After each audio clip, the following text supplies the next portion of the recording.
நண்பர்கள், தோழர்கள், நலம் விரும்பிகள் மற்றும் உலகெங்கும் உள்ள தமிழ் உள்ளங்களுக்கு உங்களுடைய வெல்னஸ் குருஜியுடைய அன்பான வணக்கங்கள். நாம் ஆரோக்கியமாக இருக்கிறோம் அப்படின்னு நமக்கு சொல்லக்கூடிய முக்கியமான விஷயங்கள் என்ன? நல்ல ஜீரணம், நல்ல பசி, உணவை விழுங்கும் போது எந்த சிரமமும் இல்லாமல் இருப்பது, உண்ட உணவில் இருக்கக்கூடிய சத்துக்கள் முழுமையாக உடலில் சேருவது, உறிஞ்சப்பட்ட சத்துக்கள் ஒவ்வொரு திசுக்களாக மாற்றமடைந்து உடலை போஷிப்பது, இந்த ப்ராசஸ்ல நடக்கக்கூடிய உருவாகக்கூடிய கழிவுகள் அனைத்தும் உடலை விட்டு முழுமையாக வெளியேறுவது, மனதளவிலும் ஆத்மா அளவிலும் நம்முடைய புலனுறுப்புகளுடைய அளவிலும் எப்பொழுதுமே மகிழ்ச்சியாக இருப்பது அப்படிங்கிறது தான் இன்றைக்கு ஆரோக்கியத்திற்கான அடிப்படைன்னு நம்ம ஆயுர்வேத மருத்துவம் சொல்றதை பார்க்கணும். ஆயுர்வேத மருத்துவம் மட்டுமல்ல, இன்றைக்கு உலகத்தில் இருக்கக்கூடிய எல்லா பாரம்பரிய மருத்துவ முறைகளும் வெறும் உடலுடைய ஆரோக்கியத்தை மட்டும் ஆரோக்கியங்கிற வார்த்தையில கொண்டு வருவது கிடையாது. உடல், மனம், இந்திரியங்கள், செரிமானம், நம்முடைய ராஜ உறுப்புகளுடைய செயல்பாடுகள் வரை எப்பொழுது நாம் சீராக வைத்து கொண்டிருக்கிறோமோ அப்பொழுதுதான் நாம் ஆரோக்கியமான ஒரு நிலையில் இருக்கிறோம் அப்படின்னு சொல்லுது. ஆனால் இன்றைக்கு நாம் பெரும்பாலும் ஒரு இரத்த பரிசோதனையோ ஒரு ஸ்கேன் பரிசோதனையோ அல்லது வருடத்திற்கு ஒரு முறை எடுக்கக்கூடிய முழு உடற்கூறு பரிசோதனையோ எடுத்த பிறகு நாம் என்ன நினைக்கிறோம்? என்னோட ரிப்போர்ட்ஸ் எல்லாம் நார்மலாக இருக்கு, அப்போ என் உடம்புல எந்த விதமான நோயுமே இல்லை போல் இருக்குன்னு நினைக்கிறோம். ஆனால் மூட்டு வலிகளும், தசை வலிகளும், செரிமான நோய்களும், வயிற்றுப்போக்குகளும், ஜீரண மண்டல நோய்களும் நம்மை சிரமப்படுத்தும் போது ஏன் இது ஏற்படுகிறது அப்படிங்கிற ஒரு கேள்வி நம் மனதில் ஏற்படுவதை பார்க்கிறோம். இந்த கேள்விக்கான பதில் என்னன்னா, இன்றைக்கு நவீன மருத்துவம் மட்டுமல்ல, நாம் கூட நம் உடலை முழுமையாக புரிந்து கொள்ளாமல் இருக்கிறோம். உண்ணுகின்ற உணவில் இருக்கக்கூடிய சத்துக்கள், அதாவது உணவில் இருக்கக்கூடிய உடலுக்கு நல்லது செய்யக்கூடிய கெட்டது செய்யக்கூடிய அமிலங்கள் உடல் அமிலங்களாக மாறுவதில் ஆரம்பித்து அவை இரத்தமாக, தசையாக, கொழுப்பாக, எலும்பாக, எலும்பு மஜ்ஜையாக, இனப்பெருக்க மண்டலத்திற்கு தேவையான ஆண்களுக்கு தேவையான உயிரணுக்களுடைய அமிலங்களாகவும் பெண்களுக்கு தேவையான கருமுட்டையுடைய அமிலங்களாக மாறுவதோடு மட்டும் நம்முடைய செரிமான மண்டலத்துடைய செயல்பாடு நின்று போய்விடுவது கிடையாது. இதற்கு பிறகுதான் உடலை, உறுப்புகளை, செயல்பாடுகளை, திசுக்களுடைய வளர்ச்சிகளை நன்றாக வைத்துக்கொள்ள, ஆரோக்கியமாக வைத்துக்கொள்ள, இளமையாக வைத்துக்கொள்ள, பொலிவாக வைத்துக்கொள்ள நம் உடல்ல மற்றொரு அமிலம் உருவாகிறத நம்ம பார்க்கிறோம். அதற்கு பெயர் தான் ஓஜஸ் அப்படின்னு சொல்லுவோம். இந்த ஓஜஸ் அப்படிங்கிறது நிறைய ஆராய்ச்சிகளுக்கு பிறகு என்ன சொல்றாங்கன்னா, நம்முடைய ஒவ்வொரு அணுக்களிலுமே பார்த்தீங்கன்னா டிஎன்ஏ அப்படின்னு சொல்லக்கூடிய மூலக்கூறுகள் இருக்கிறத பார்க்கிறோம். இந்த மூலக்கூறுகள் இதுதான் நம்முடைய நிறம், நம்முடைய வளர்ச்சி, நம்முடைய ஆயுட்காலம், நமக்கு ஏற்படுகின்ற நோய்கள், இதையெல்லாம் நிர்ணயிக்கக்கூடிய காரணிகளாக இருக்கிறதுன்னு சொல்றாங்க. ஆயுர்வேத மருத்துவமும் இன்னைக்கு என்ன சொல்லுதுன்னா, எந்த அளவுக்கு ஓஜஸ் நமக்கு ஆரோக்கியமாக இருக்கிறதோ, எந்த அளவுக்கு ஓஜஸ் உடலை விட்டு செலவழிக்கப்படாமல் காப்பாற்றப்படுகிறதோ, எந்த அளவுக்கு ஓஜஸை அதிகப்படுத்தக்கூடிய அளவுக்கு நம்முடைய செயல்பாடுகளும், வாழ்வியல் முறைகளும், தியானங்களும், உடற்பயிற்சிகளும், மூச்சு பயிற்சிகளும் இருக்கிறதோ அந்த அளவுக்கு ஒரு நோயற்ற வாழ்க்கை அப்படிங்கிறது சாத்தியம்தான் சொல்றாங்க. காயகல்ப மருந்துகளை பற்றி நிறைய நம்ம பார்க்கிறோம். இந்த காயகல்ப மருந்துகளுடைய மிகப்பெரிய குறிக்கோளாகவே இருப்பது, காயகல்ப சிகிச்சையை ஒரு மனிதன் எடுத்துக்கொள்ளும் போது உடலில் இருக்கக்கூடிய திசுக்கள் மட்டும் பலம் பெறுவது கிடையாது. காயகல்பத்துடைய மிகப்பெரிய ஒரு வரப்பிரசாதமாக இந்த ஓஜஸ் உடலில் மிக அதிக அளவு உற்பத்தி செய்யப்படுகின்ற ஓஜஸ் உடலிலேயே தங்கப்படுகின்ற ஒரு நிகழ்வு ஏற்படுறதுனால மிகப்பெரிய அளவில் நம்மால் ஆரோக்கியமாக, இளமையாக வாழ முடியுங்கிறது இன்றைக்கு நிரூபிக்கப்பட்ட ஒரு உண்மையாக இருக்கிறத பார்க்கிறோம். அந்த வகையில வெறும் ரத்தத்தில் இருக்கக்கூடிய அளவீடுகளையோ, எலும்புகளுடைய பலத்தையோ, எலும்பு மஜ்ஜையுடைய பலத்தையோ, இனப்பெருக்க மண்டல உறுப்புகளுடைய செயல்பாடுகளில் இருக்கக்கூடிய அணுக்கள் அமிலத்துடைய பலத்தையோ வைத்து மட்டும் நம்முடைய ஆரோக்கியம் இன்றைக்கு நிர்ணயிக்கப்படுவது கிடையாது. இந்த ஓஜஸ்ன்னு சொல்லக்கூடிய நம்முடைய மொத்த செரிமான மண்டலத்துடைய கடைசியாக உருவாகக்கூடிய அந்த பலம், அந்த அணுக்களுக்கு செல்லக்கூடிய முறையான அமிலங்கள் எவ்வாறு உடலில் சீராக இருக்கிறதோ அதை பொறுத்து தான் இன்றைக்கு நம்முடைய ஆரோக்கியம் இருக்கிறதுன்னு சொல்றோம். இன்றைக்கு நமக்கு உடம்புல நிறைய திசுக்கள் இருக்கிறத பார்க்கிறோம். கண்கள்ல இருக்கக்கூடிய திசுக்கள் வேற, எலும்புகள்ல இருக்கக்கூடிய திசுக்கள் வேற, நரம்புகளில் இருக்கக்கூடிய திசுக்கள் வேற, தசைகளில் இருக்கக்கூடிய திசுக்கள் வேற, குடலுடைய அமைப்பு வேறு, எலும்புக்கூடையுடைய அமைப்பு வேறு, நுரையீரலுடைய அமைப்பு வேறு, இதயத்துடைய அமைப்பு வேறு. இந்த மாதிரி உடல்ல வெவ்வேறு வகையான திசுக்கள் இருக்கும்போது இந்த ஒவ்வொரு திசுக்களும் அதோடைய எவ்வளவு வளரணும், எவ்வளவு நாள் இருக்கணும், எப்படி வேலை செய்யணும், என்ன அமிலங்களை சுரக்கணும், அல்லது சுரக்கக்கூடிய அமிலங்கள்ல எது தேவையானதை எடுத்துக்கணும், எவ்வளவு ஆப்டிமல் ஹெல்த்னு சொல்லக்கூடிய அளவுக்கு திறம்பட வேலை செய்வதற்கு தேவையான பலம், முயற்சி என்னன்னு இந்த திசுக்களுக்கு சொல்லிக் கொடுப்பது எதுனா அந்த திசுக்கள்ல இருக்கக்கூடிய மூலக்கூறுகள்ல இருக்கக்கூடிய கடைசியாக ஒளிந்திருக்கக்கூடிய ஓஜஸ் தான். இந்த ஓஜஸ் சரியாக இருக்கக்கூடியவர்கள் யாருக்கும் புற்றுநோய் வராதுங்கிறது இன்றைக்கு நிரூபிக்கப்பட்ட உண்மை. ஆன்டி ஆக்சிடென்ட் சார்ந்த மூலக்கூறுகள் அப்படிங்கிற ஒரு வார்த்தை இன்றைக்கு நவீன மருத்துவத்தில் சொல்லப்படுகிறது இல்லையா? இந்த ஓஜஸ் அப்படிங்கிறத இன்றைக்கு ஆன்டி ஆக்சிடென்ட் சார்ந்த உடல் சார்ந்த மூலக்கூறுகளாக சொல்லப்படுவது தான் இந்த ஓஜஸ். ஓஜஸ் நம்ம உடம்புல நல்லா இருக்கு, ஓஜஸோடு நம்ம இருக்கோம் அப்படின்னா நம்ம உடம்பு எவ்வாறு இருக்கும் அப்படிங்கிறத அழகாக நம்முடைய மருத்துவ முறை சொல்லப்படுறதை பார்க்கணும். இன்றைக்கி ஓஜஸ் நம்ம உடம்புல ரொம்ப அழகாக இருக்குது அப்படின்னா முதலாவது நாம் மிக மிக ஆரோக்கியமாக இருக்கும். வீட்டில் 4 பேர் இருக்கும், அதில் ஒருத்தர் பார்த்தீங்கன்னா அவருக்கு காய்ச்சல் வராது, தலைவலி வராது, மூட்டு வலி வராது, காலையிலிருந்து இரவு வரை அயராத உழைப்பில் இருப்பாங்க, எந்த பிரச்சனையுமே ஃபிசிக்கலாக அவங்களுக்கு வராமல் இருக்கிறத பார்க்க முடியும். அவங்க தான் நிறைய ஓஜஸோடு இருக்காங்கன்னு அர்த்தம். நோய் எதிர்ப்பு சக்தின்னு ஒரு வார்த்தை பொதுவாக சொல்லப்பட்டாலும் கூட அதற்கு காரணம் இந்த ஓஜஸ்ன்னு சொல்லக்கூடிய அமிலம் உடலில் அதிகமாக இருக்கிறது. இரண்டாவது, இன்றைக்கு தலைமுடி தோலில் ரொம்ப அழகான ஒரு தோற்றத்தை கொண்டிருப்பது. எல்லாருமே பார்த்தீங்கன்னா பெண்கள் ஆண்கள் உட்பட இளம் வயதுன்னு சொல்லக்கூடிய ஒரு 20 to 35 வயது வரை பார்த்தீங்கன்னா உடல் அமைப்பும் முக அமைப்பும் தலைமுடியும் தோலும் ரொம்ப ஆரோக்கியமாக இருக்கிறத பார்க்க முடியும். அதற்கு காரணம் என்னன்னா முழுக்க முழுக்க முழுக்க உடல் அந்த ஓஜஸை அதிகப்படுத்தி வைத்து கொண்டிருப்பது தான். இது நல்லா இருக்குனாலே நம்ம நல்லா இருக்கும்னு அர்த்தம். மூன்றாவது, ஸ்டெபிலிட்டின்னு சொல்லுவோம். உடல் சார்ந்த ஸ்டெபிலிட்டி மட்டுமல்ல, மனம் சார்ந்த ஸ்டெபிலிட்டி, தைரியமாக இருப்பது. நான்காவது, மனமகிழ்ச்சியோடு இருப்பது. ஐந்தாவது, புலனுறுப்புகள்னு நம்ம சொல்லக்கூடிய கண், காது, மூக்கு, நம்முடைய நாக்கு மற்றும் தோல், இந்த 5மே ஆரோக்கியமாக வேலை செய்வது. அது மட்டுமல்ல, உடல் சுறுசுறுப்பு, மனச்சுறுசுறுப்பு, நேர்மறை எண்ணங்களோடு நாம் வாழ்ந்து கொண்டிருக்கிறோம்னாலே நம்ம புரிஞ்சுக்கணும் நம்முடைய ஆரோக்கியம் மேம்பட்டு இருக்கிறது. இதைவிட முக்கியமாக ஆண்களுக்கு திறம்பட அவர்களுடைய காயகல்பம்னு சொல்லக்கூடிய அவர்களுடைய இனப்பெருக்க மண்டல உறுப்புகள் பலமாக இருக்கிறதும், அதே போல பெண்களுக்கு அவர்களுடைய இனப்பெருக்க மண்டலம் சீராக வேலை செய்வதையும் இன்றைக்கு பார்க்க முடியும். பார்ப்பதற்கு ஆள் ஒல்லியாகத்தான் இருப்பாங்க, ஆனால் 3-4 குழந்தைகள் சுகப்பிரசவமாகவே அவர்களுக்கு ஆகி ஆரோக்கியமாக இருக்கிறத பார்க்க முடியும். அதே போல ஆண்களையும் பார்க்கும்போது ஒல்லியாகத்தான் இருப்பாங்க, ஆனால் பார்த்தோம்னா 5-6 குழந்தைகள் பெற்றுக்கொள்ளக்கூடிய அளவுக்கு தினசரி கலவியில் ஈடுபட்டாலும் உடல் ஒத்துழைக்கக்கூடிய அளவுக்கு உடல் ஆரோக்கியமாக இருக்கிறாங்கனாலே நம்ம புரிஞ்சுக்கணும் அவங்க உடம்புல ஓஜஸ் மிக பெரிய அளவில் இருக்கிறதுன்னு அர்த்தம். இன்னைக்கு நிறைய மருந்து மாத்திரைகளை சாப்பிடுகின்ற ஒரு வழக்கத்தை நாம் வைத்து கொண்டிருந்தாலுமே கூட நம்முடைய குறிக்கோள் இன்றைக்கு ஓஜஸ்ன்னு சொல்லக்கூடிய அந்த ஒரு தாதுவை பலப்படுத்தக்கூடிய அளவுக்கு நம்முடைய சிகிச்சை முறைகளும் வாழ்வியல் முறைகளும் இருக்குமேயானால் இன்றைக்கு நோயற்ற வாழ்க்கை மட்டுமல்ல, நீண்ட ஆரோக்கியமான வாழ்க்கை சாத்தியமான ஒரு விஷயம்தான். இன்றைக்கு உலகத்தில் இருக்கக்கூடிய மிகப்பெரிய ஆராய்ச்சி நிறுவனங்கள்லாம் இந்த ஓஜஸை உடல்ல அதிகப்படுத்துவதற்கான வழிமுறைகள் என்னங்கிறதான் தேடிக்கொண்டிருக்கிறார்கள். ஓஜஸ் உடம்புல இருந்து குறையுது அப்படின்னா நம்ம உடம்புல ஏற்படுகின்ற மாற்றங்கள் என்ன? முதலாவது மாற்றம் என்னன்னா மிக குறைந்த நோய் எதிர்ப்பு சக்தி. வாரத்துக்கு ஒரு முறை இருமல், சளி, காய்ச்சல், தலைவலி இது ஏதாவது நமக்கு வந்து கொண்டே இருக்கிறத நம்ம பார்க்க முடியும். இது முதலாவது அறிகுறி. இரண்டாவது அறிகுறி, தோலுடைய பொலிவிழந்து போய் தோல் நோய்களோடு அவதிப்படுகின்ற சூழல் இருக்கிறத பார்க்க முடியும். மூன்றாவது, இளம் வயதில் ஏற்படுகின்ற தலைமுடி கொட்டக்கூடிய பிரச்சனையும் இள நரைகளும் கூட இன்றைக்கு ஓஜஸ் குறைந்து போயிருக்கிறது நமக்கு சொல்லக்கூடிய அறிகுறிகள் தான்.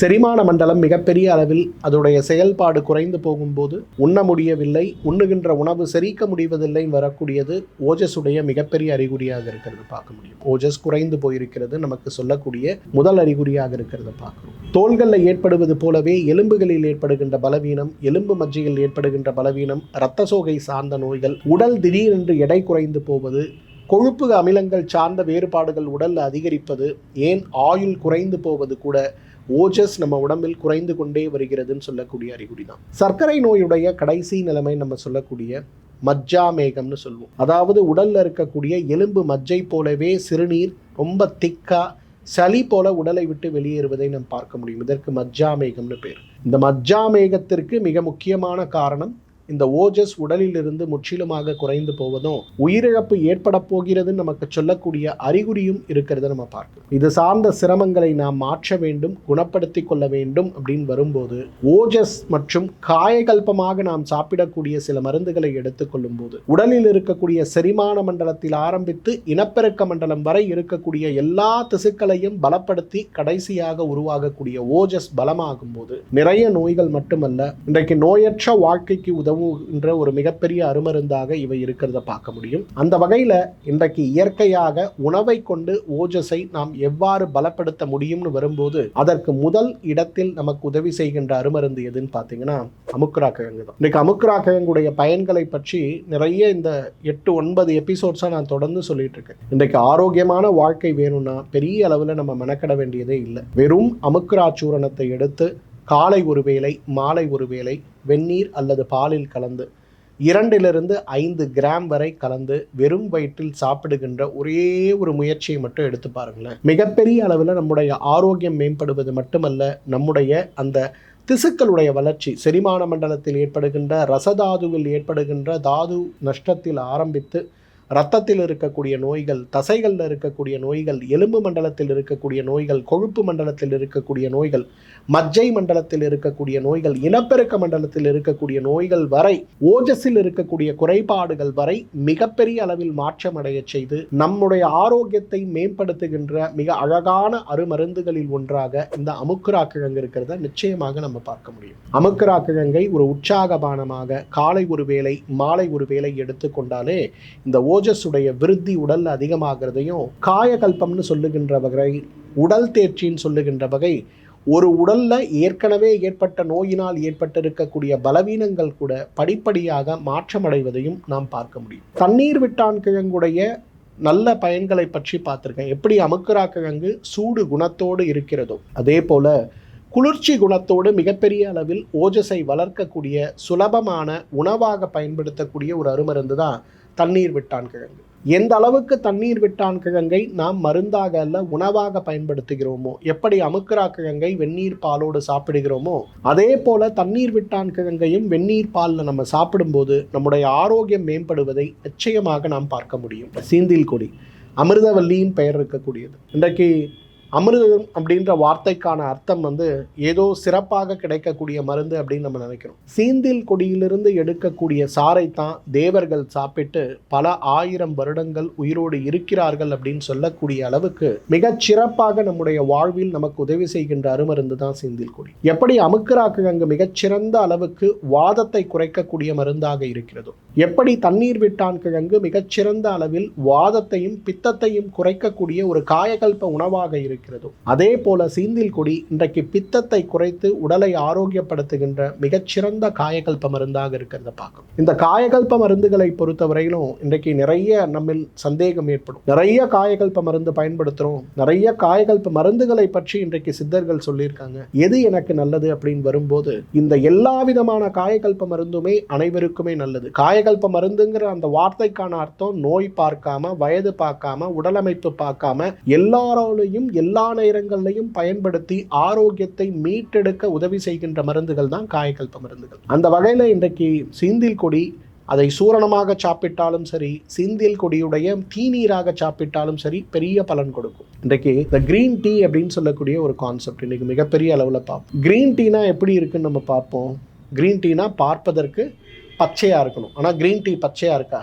கிடையாது. கிரீன் டீ ஒரு பழுப்பு நிறமாக இருக்கிறத பார்க்கணும். கிரீன் டீனா கெமிக்கலாக ப்ராசஸ் பண்ணாத டீ அப்படின்னு நினைக்கிறோம். மிகப்பெரிய தவறு. கிரீன் டீ தான் இன்றைக்கு கெமிக்கல் ப்ராசஸ் செய்யக்கூடிய ஒரு டீன்னு சொல்லுவோம். இன்றைக்கெல்லாம் கிரீன் டீ மாதிரி விஷயங்களை சாப்பிட்றதுக்கு பதிலாக இந்த சீந்தில் கொடியிலிருந்து எடுக்கக்கூடிய சூரணத்தை மூலிகை தீநீராக நம்ம சாப்பிட்டு பாருங்களேன். குறிப்பாக சர்க்கரை நோயாளிகளும், இன்றைக்கு வயிறு பித்தம் சார்ந்த நோய்களால் அவதிப்படுபவர்களும், தோல் நோய்களால் அவதிப்படுபவர்களும், வயிறு புண் ஆறாத புண்களால் உடலில் இருக்கக்கூடிய சோர்வு நோய்களால் அவதிப்படுபவர்களும் சீந்தில் கொடியுடைய மூலிகை தீநீரை உணவாக குடிங்களேன். கிரீன் டீயை ஸ்டாப் பண்ணிட்டு அதே போல சீந்தில் கொடியை போட்டு கஷாயம் போட்டுட்டு அதில் சில தொட்டு எலுமிச்சை சாறும் தேனும் மட்டும் கலந்து சாப்பிடுங்க. ஒரே மாதத்தில் உடம்புல ஒரு புலிவு ஏற்படுவதையும், நோய்த்தன்மை குறைவதையும், பித்தத்தால் ஏற்படுகின்ற நோய்களுடைய சிரமங்கள் குறைவதையும் நீங்கள் பார்க்க முடியும். நெல்லிக்காயுடைய பயன்களை பற்றி நான் சொல்ல வேண்டியதே இல்லை. வருடம் முழுவதும் கிடைக்கக்கூடிய ஒரு கனியாக நெல்லிக்கனி மாறி இருக்கிறத பார்க்கணும். நெல்லிக்காயை தினசரி இன்னைக்கு எல்லாரும் என்ன பண்ணுறாங்கன்னா நெல்லிக்காய் எக்ஸ்ட்ராக்ட் வாங்கிட்டு அதை நம்ம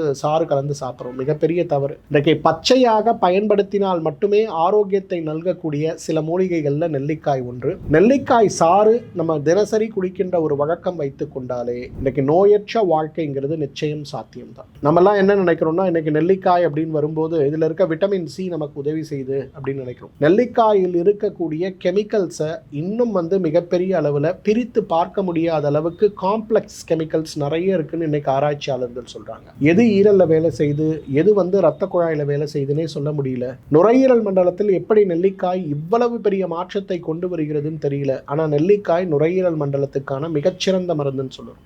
வல்லாரையுடைய பயன்களை பற்றி நிறைய முறை நான் சொல்லியிருக்கேன். வல்லாரை போல இன்றைக்கு உடலுடைய ரச, ரத்த, மாமிச, கொழுப்பு, எலும்பு மஜ்ஜை, இனப்பெருக்க மண்டல உறுப்புகள் மட்டுமல்ல, ஓஜஸையும் பலப்படுத்தக்கூடிய ஒரு அழகான சுலபமான ஒரு உணவு இருக்குமாங்கிறது சந்தேகம் தான். இன்றைக்கு வல்லாரையை மருந்தாக சாப்பிடலாம்ங்கிற ஒரு எண்ணம் தான் நம்மிடையே வருது தவிர, நம்ம யாருமே வல்லாரையை உணவாக சாப்பிடலாம் அப்படிங்கிற ஒரு எண்ணம் நம் மனதில் இல்லாமல் இருப்பது துரதிர்ஷ்டமான விஷயம் தான். வல்லாரையை உணவாக சாப்பிடுகின்ற ஒரு வழக்கத்தை கொண்டு வாங்க. இன்னைக்கு அதிர்ஷ்டவசமாக வல்லாரை கீரையாகவே இன்றைக்கு நமக்கு கிடைக்கிறத பார்க்கணும். மூலிகை தோட்டம், மாடி தோட்டம்னு நிறைய கான்செப்ட் இன்னைக்கு டெவலப் ஆகிட்டு வரும்போது, நம்ம வீட்டில் இடம் இருக்கும்னா சுலபமாக தொட்டிகளில் வல்லாரையை விதைத்து, அந்த கட்டிங் சாப்ளிங்ஸை போட்டு விதைத்து, அந்த வல்லாரையை வாரம் ஒரு முறையாவது ஒரு துவையலாக வீட்டில் இருக்கக்கூடிய குடும்பத்தில் இருக்கக்கூடியவர்கள் சாப்பிடுங்க. படிக்கின்ற குழந்தைகள் வீட்டில் இருக்காங்க, வயதானவர்கள் வீட்டில் இருக்காங்கன்னா நிச்சயமாக வல்லாரை துவையலை ஒரு தேக்கரண்டியாவது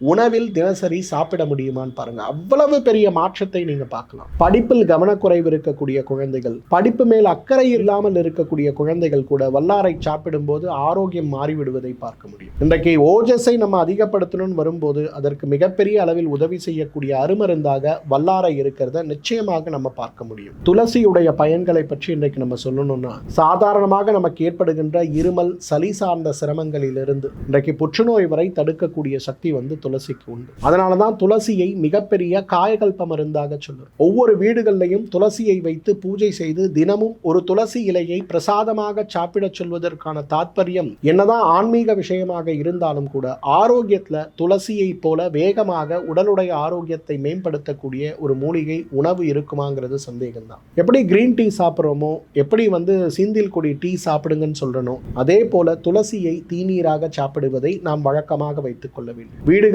நாம் துளசி வைத்து வளர்க்கக்கூடிய ஒரு விஷயத்தை மட்டும் நம்மால் செய்ய முடியுமே ஆனால் மிகப்பெரிய அளவில் உடல் ஆரோக்கியம் அடைகிறத நிச்சயமாக நம்ம பார்க்க முடியும். மஞ்சளுடைய பயன்களை பற்றி நான் சொல்ல வேண்டியதே இல்லை. இன்றைக்கு மஞ்சளை போல சிறப்பாக உடலை ஆரோக்கியப்படுத்துகின்ற மருந்து இருக்குமா கேள்விக்குறி. உலகத்தில் இருக்கக்கூடிய எந்த சமையலறைக்குள்ள நீங்க போனாலும் மஞ்சள் இருக்கிறத பார்க்க முடியும். மஞ்சள் இல்லாத சமையலறையே இன்றைக்கு உலகத்தில் இல்லை. இன்று மட்டுமல்ல, தொன்று தொட்டே கிடையாது. அந்த அளவுக்கு மஞ்சள் ஒரு மிகச்சிறப்பான மருந்தாக இருக்கிறதுனால காயகல்பத்திற்கு மட்டுமல்ல, உடல்ல இருக்கக்கூடிய அடிப்படை திசுக்கள்ல வரக்கூடிய டிஎன்ஏ ஸ்ட்ரக்சர்ல வரக்கூடிய சில வகையான மாற்றங்களை கூட தடுத்து நிறுத்தி ஆரோக்கியப்படுத்தக்கூடிய சக்தி மஞ்சளுக்கு உண்டு. அதனாலதான் மஞ்சளை மிகப்பெரிய அளவில் பயன்படுத்த வேண்டிய ஒரு முக்கியமான மருந்தாக, உணவாக நாம் பார்க்கிறோம். எங்கெல்லாம் மஞ்சள் உணவாக அதிகமாக பயன்படுத்தப்பட்டு வருகிறதோ அந்த சமூகங்கள்ல மிகப்பெரிய அளவு நோயை நாம் பார்க்க முடியாது. இன்றைக்கு நமக்கு கிடைக்கக்கூடிய மஞ்சள் பெரும்பாலும் கலப்படமாக்கப்பட்ட உணவாகவோ அல்லது தேவையற்ற கெமிக்கல் சேர்க்கப்பட்ட உணவாகவோ கிடைக்கிறதுனால தான் நமக்கு இன்றைக்கு சிரமங்கள் அதிகமாகிறது. ஆனால் இன்றைக்கு இயற்கையாக மஞ்சள் கிழங்கை எடுத்து ப்ராசஸ் செஞ்சு அரைத்து மஞ்சளை பயன்படுத்துகின்ற அந்த குடும்பங்களில் பார்த்தீங்கன்னா பெரும்பாலும் நோயற்று இருக்கிறத நம்ம பார்க்க முடியும். அதிமதுரம் இன்றைக்கு மிகப்பெரிய அளவில் உடலில் இருக்கக்கூடிய பித்தத்தை குறைக்கக்கூடிய அருமருந்து மட்டுமல்ல, இன்றைக்கு சூடு நோயினால் ஏற்படுகின்ற உடலுடைய தாக்கத்தை மாற்றி உடலை ஆரோக்கியப்படுத்துகின்ற மிகச்சிறந்த காயகல்ப மருந்துகளில் அதிமதுரம் ஒன்று. ஈரல் புற்றுநோய்க்கு மிகச்சிறந்த மருந்து, நுரையீரல் நோய்க்கு மிகச்சிறந்த மருந்து, கோவிட்ல ஏற்படுகின்ற சில வகையான மூலக்கூறுகளை உடைத்து நம் உடலை ஆரோக்கியப்படுத்தக்கூடிய ஆரம்ப கட்ட ஒரு ஆராய்ச்சி முடிவு நமக்கு மிகப்பெரிய அளவு ஆரோக்கியம் ஊட்டுவதாக இருக்கிறத பார்க்குறோம். கோவிட் நோய்க்கும் அதிமதுரம் மிகச்சிறந்த மருந்தாக இருக்கிறத பார்க்குறோம். ஸோ இன்றைக்கு அதிமதுரத்தை உணவாக பயன்படுத்துகின்ற ஒரு வழக்கம் இருந்த சமூகமாக இருந்த நாம் இல்லாத சமூகமாக மாறிவிட்டோம். எனக்கு தெரிந்த ஒரு 20 வருடத்திற்கு முன்பெல்லாம் வீடுகளில் அதிமதுரம் வச்சிருப்பாங்க. வறண்ட இருமல் எங்கள் குழந்தையா இருக்கும்போது எங்களுக்கெல்லாம் ஏற்படும் போது எங்களோட பாட்டியார் ஒரு சின்ன துண்டு அதிமதுரத்தை எடுத்து பல்லுல கடவாய் பல்ல வைத்து கடித்து அந்த சாறை மட்டும் உறிஞ்ச சொல்லுவாங்க. ஒரு வார காலம் கொடுப்பாங்க. எவ்வளவு மோசமான இருமலா இருந்தாலும் அப்படியே படிப்படியாக குறைந்து மறைந்து போய் விடுவதை பார்க்க முடியும். அந்த அளவுக்கு அதிமதுரம் நோய் எதிர்ப்பு சக்திக்கான மருந்து. நல்லா ஞாபகம் வச்சுங்க, உடலுடைய நோய் எதிர்ப்பு சக்தி அதிகமாகணும்னா காயகல்பமாக நம்முடைய ஓஜஸ் அதிகமானா மட்டும்தான் அது சாத்தியம். இல்லை என்றால் கிடையாது. இதை நாம் புரிந்து கொள்ள வேண்டும். திரிபலாவுடைய பயன்களை பற்றி நான் சொல்ல வேண்டியதே இல்லை, நிறைய முறை இந்த நிகழ்ச்சியில் சொல்லியிருக்கேன். திரிபலாவை போன்று உடலை ஆரோக்கியப்படுத்துகின்ற ஒரு அருமருந்தான காயகல்ப மருந்தே இல்லை. ஆனால் துரதிர்ஷ்டவசமாக திரிபலாவை ஒரு மலமிளக்கியாக மட்டும்தான் நம்ம பயன்படுத்துகிறோமே தவிர ஒரு மருந்தாக பயன்படுத்துவது கிடையாது. இன்றைக்கு ஊர்த்வ ஜத்ரு விகாரேஷு நிஷி பைஷஜ்யம் சொல்லுவாங்க. அதாவது இரவு தூங்கும்போது கழுத்துக்கு மேலே இருக்கக்கூடிய நோய்களை குணமாக்க வேண்டும் அப்படின்னு வரும்போது, இன்றைக்கு மலச்சிக்கலுக்கு திரிபலா சாப்பிட்றோம். ஆனால் பாருங்க, உண்மையான மருத்துவம் என்ன தெரியுமா? கழுத்துக்கு மேலே இருக்கக்கூடிய கண், காது, மூக்கு, வாய், செவி, இதில் இருக்கக்கூடிய நோய்களை குணமாக்க வேண்டும், மூளை சார்ந்த நோய்களை குணமாக்க வேண்டும் வரும்போது அதற்கு திரிபலா மிகச்சிறந்த மருந்து. அதே போல திரிபலா மது சர்பிப்யாம் நிஷி நேத்ரபலாயச்ச அப்படின்னு சொல்லுவாங்க. இரவு படுக்கும்போது திரிபலாவை நெய் மற்றும் தேனில் கலந்து குழைத்து சாப்பிடும்போது கண் நோய்களற்ற ஒரு ஆரோக்கியமான வாழ்க்கை கிடைக்கும் சொல்லுவாங்க. அந்த அளவுக்கு மிகப்பெரிய பலத்தை கொடுப்பது திரிபலா. காயகல்பமாக மட்டுமல்ல, இன்றைக்கு ஓஜஸை அதிகப்படுத்தி நம்மை ஆரோக்கியப்படுத்துகின்ற அருமருந்தாக திரிபலாவை நம்ம பார்க்கலாம். நெருஞ்சில் இன்றைக்கு உடல் கழிவுகள் வெளியேற, உடல்ல இருக்கக்கூடிய தேவையற்ற கழிவுகளை வெளியேற்றி உறுப்புகளுடைய செயல்பாடுகளை சீராக்கி உடல்ல செரிமானம் சார்ந்த விஷயங்களை தூண்டி உடலை ஆரோக்கியப்படுத்துகின்ற மிகப்பெரிய மருந்துகள்ல நெருஞ்சில் ஒரு அருமருந்தாக இருக்கிறத பார்க்கணும். நெருஞ்சிலை மிகச்சிறந்த காயகல்ப மருந்துகள் அப்படின்னு ஒரு 100 மருந்துகள் எடுத்தோம்னா முதல் 10 இடத்துல நெருஞ்சில் இருக்கிறத பார்க்க முடியும். ஓஜஸை அதிகப்படுத்த இந்த நெருஞ்சில் மிக முக்கியமான மருந்துன்னு சொல்லலாம். இப்போ நான் சொன்ன 10 மூலிகைகளை நீங்கள் கனெக்ட் பண்ணி பார்த்தீங்கன்னா, அமுக்ராவில் ஆரம்பித்து தண்ணீர் விட்டான் கிழங்கு, சீந்தில் கொடியிலிருந்து, அதிமதுரத்திலிருந்து, திரிபலாவிலிருந்து, இது பெரும்பாலும் நம்ம எல்லாருமே இன்றைக்கு தெரிந்த பயன்படுத்தக்கூடிய மூலிகைகளாகத்தான் இருக்கு. இன்றைக்கு ஏதாவது ஒரு ஆயுர்வேத சித்த மருத்துவ புத்தகத்தை எடுத்து ஏதேனும் ஒரு நோய்க்கான சிகிச்சைகள் அல்லது மூலிகைகள் அல்லது மருந்துகள் அப்படின்ற ஒரு தேடலை நீங்கள் செஞ்சீங்கன்னா, நான் சொன்ன இந்த 10 மருந்துகள் இல்லாமல் உங்களுக்கு எந்த ப்ரிப்பரேஷனும் இல்லாமல் இருக்கிறத பார்க்க முடியும். எல்லா ப்ரிப்பரேஷன்லையும் இந்த 10ல் குறைஞ்சது 2 3 இருக்கிறத பார்க்க முடியும். அப்படின்னா என்ன அர்த்தம்? நம்முடைய சித்த மருத்துவ, ஆயுர்வேத மருத்துவ, தமிழ் மருத்துவ முறைகளில் உடலை குணப்படுத்தக்கூடிய வழிமுறைகள் வரும்போது வெறும் நோய்க்கான சிகிச்சை கொடுப்பது மட்டுமல்ல, உடல்ல இருக்கக்கூடிய ஓஜஸ்ன்னு சொல்லக்கூடிய இந்த மூலக்கூறுகளை அதிகரித்து உடல் உறுப்புகளுடைய செயல்பாடுகளை சீராக்கி ஆரோக்கியப்படுத்தி நம்முடைய வாழ்வியல் திறனை மாற்றக்கூடிய மிகப்பெரிய அருமருந்தாக அது இருக்கிறதுனால மிகப்பெரிய அளவில் இந்த ஓஜஸை காப்பாற்றக்கூடிய ஒரு முயற்சியை நாம் அனைவரும் செய்யணும். நோயற்ற வாழ்க்கை எனக்கு வேணும், சிறந்த தம்பதிகளாக நாங்கள் இருக்க வேண்டும், எங்களுடைய வாரிசுகள் ஆரோக்கியமாக இருக்க வேண்டும், வயதான பிறகு நான் நோயற்று இருக்க வேண்டும், இந்த மாதிரி ஆசை இல்லாத மனிதன் இந்த உலகத்தில் யார் இருக்க? ஓடி ஓடி இளம் வயதில் சம்பாதிக்கக்கூடிய நாம் ஓய்வு பெற்ற பிறகு ஆரோக்கியம் நமக்கு இருந்தால்தான் நமக்கு நல்லதுங்கிற ஒரு தேடலை தான் வச்சிருக்கோம். அந்த தேடலுக்கு நமக்கு மிகப்பெரிய அளவில் உதவி செய்கின்ற ஒரு அழகான அருமருந்து எதுன்னு அப்படின்னு பார்த்தீங்கன்னா, நிச்சயமாக இந்த 10 மூலிகைகளை நம்ம சொல்ல முடியும். ஓஜஸை நிலைநிறுத்தக்கூடிய, இழந்திருக்கக்கூடிய ஓஜஸை மீட்டு எடுத்திருக்கக்கூடிய ஓஜஸை நிலைநிறுத்தி வைக்கக்கூடிய முயற்சி தான் இன்றைக்கு நம்மை ஆரோக்கியமாக வைத்துக் கொள்ளக்கூடிய முயற்சியாக இருக்கும் அப்படிங்கிற ஒரு புரிதல் நமக்கு தேவை. அந்த புரிதலுடைய அடிப்படையில் இந்த 10 மூலிகைகள் நான் சொன்னதுல ஏதேனும் ஒன்றையோ அல்லது 2ஐயோ அல்லது இந்த 10ஐயுமே தனித்தனியாக எடுத்து நன்றாக சுத்தம் செய்து சூரணம் செய்து சலித்து எடுக்கக்கூடிய அந்த சூரணத்தை சம அளவு எடுத்து கலந்த அந்த ஒரு கலவை இருக்கு இல்லையா, இந்த கலவையை நேரடியாக பாலிலோ அல்லது வெந்நீரிலோ அல்லது மூலிகை தீநீராகவோ சாப்பிடுகின்ற அந்த ஒரே ஒரு வழக்கத்தை வைத்துக் கொண்டாலே நம் உடல் ஆரோக்கியம் அடைகிறத பார்க்கணும். இன்னைக்கு நம்ம நிறைய உற்சாக பானங்களை வாங்குறோம், டிவியில ஒரு விளம்பரம் பார்க்குறோம், இதை சாப்பிட்டா குழந்தை உயரமா வளருவான், இதை சாப்பிட்டா அவங்க முட்டுகளுக்கு பலம் கிடைக்கும். உண்மையிலே கிடைக்குதா நமக்கு தெரியாது, ஆனால் கிடைக்கும்ன்ற நம்பிக்கையில் சாப்பிட்றோம். ஆனால் நான் சொல்லி இருக்கக்கூடிய 10 பொருட்களை ஒன்றாக சேர்த்து நீங்களே வீட்டில் அதை ஒரு உற்சாகமானமாக செய்யுங்க, அல்லது நம்ம மருத்துவமனையை தொடர்பு கொண்டீங்கன்னா உங்களுக்கு அனுப்பி கொடுப்பாங்க. இதை நீங்கள் கரெக்டாக ஒரு 3 மாத காலம், அதிகம் கூட தேவையில்லை, வெறும் ஒரு 100 நாட்கள் தொடர்ந்து பயன்படுத்துங்க. 100 நாட்களுக்கு பிறகு 100 நாட்களுக்கு முன்பு உங்கள் ஆரோக்கியம் எப்படி இருக்குன்னு ஒரு சின்ன அனாலிசிஸ், உங்கள் தோற்றம் எப்படி இருக்குது, தலைமுடி எப்படி இருக்குது, தோல் அழகு எப்படி இருக்குது, எல்லாம் கால்குலேட் பண்ணி பாருங்கள். ஒரு பெரிய சேஞ்ச் இருக்கிறத நிச்சயமாக நீங்கள் உணர முடியும். ஆரோக்கியத்திற்காக ஆயிரக்கணக்கில் லட்சக்கணக்கில் செலவு செய்து கொண்டிருக்கக்கூடியவர்கள் நாம் யாராக இருந்தாலும் ஓஜஸ் அப்படின்னு சொல்லக்கூடிய உடலுடைய அடிப்படை திசுவை நிலைநிறுத்தினால், ஆரோக்கியப்படுத்தினால் மட்டும்தான் அது சாத்தியம்ங்கிற ஒரு உண்மையை புரிந்து இந்த மூலிகைகளை தனித்தனியாகவோ அல்லது ஒன்றாக சேர்த்தோ ஒரே உற்சாகபானமாக சாப்பிடுகின்ற ஒரே ஒரு வழக்கத்தை வைத்துக் கொள்ளுங்க. நம்முடைய ஆரோக்கியம் மேம்பட்டு ஆயுள் முழுவதும் ஆரோக்கியமாக நம்மால் வாழ முடியும். இந்த வீடியோவோட கமெண்ட் செக்ஷனில் உங்களுக்கு இருக்கக்கூடிய சந்தேகங்கள், கேள்விகள் எதாக இருந்தாலும் பகிர்ந்து கொள்ளுங்கள்.